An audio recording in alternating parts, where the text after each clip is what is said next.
मुंबईभर अशा इमारती बघितल्या असतील.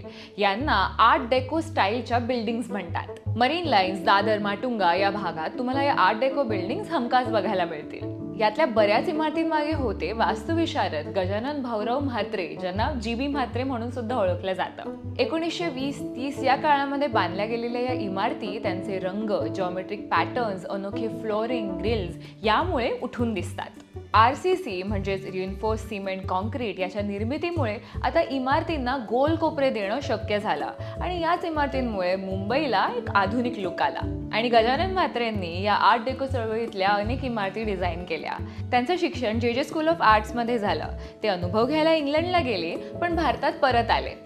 ही आर्ट डेकोची शैली फ्रान्समधून आली, पण म्हात्रेंनी त्याला भारतीय स्पर्श दिला. मरीन ड्राईव्हवरील सुना महल, ओव्हल मैदान परिसरातील एम्प्रेस कोर्ट आणि सनशाईन, प्रभादेवीतलं दत्त मंदिर, बलाड इस्टेटमधलं कारफ्यूल पेट्रोल पंप आणि माटुंग्यातलं राव हाऊस अशा अनेक स्ट्रक्चर्स मागे म्हात्रे यांचं डोकं होतं. पण मुंबईला या आधुनिक संरचना देणारे म्हात्रे आपल्या डिझाईन्सवर अनेकदा सही करत नसत. त्यामुळे त्यांचे गुरु क्लाउड बाटले म्हात्रे यांना शॅडो आर्किटेक्ट म्हणायचे आणि यामुळे म्हात्रेंचं योगदान दुर्लक्षित राहिलं. 2025 मध्ये आर्ट डेको शैलीला 100 वर्ष पूर्ण होत आहेत.